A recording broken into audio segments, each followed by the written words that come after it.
bagong relasyon. Give up yung past mo.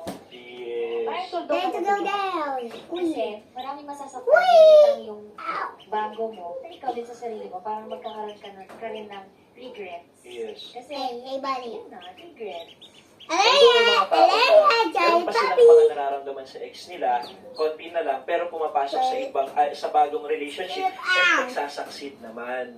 Maganda yung ganong klaseng istorya kapag gano'n. Pero syempre, doon sa mga papasok doon sa buhay ng tao na hindi pa fully move on, saan naiintindihan din natin, di ba na kasi pinasok natin yung buhay ng tao, hindi pa siya fully move on. So we have to understand din yung situation ng tao, and maging ready tayo sa mga possible na consequences na mangyari. Ang pangit na Fly away!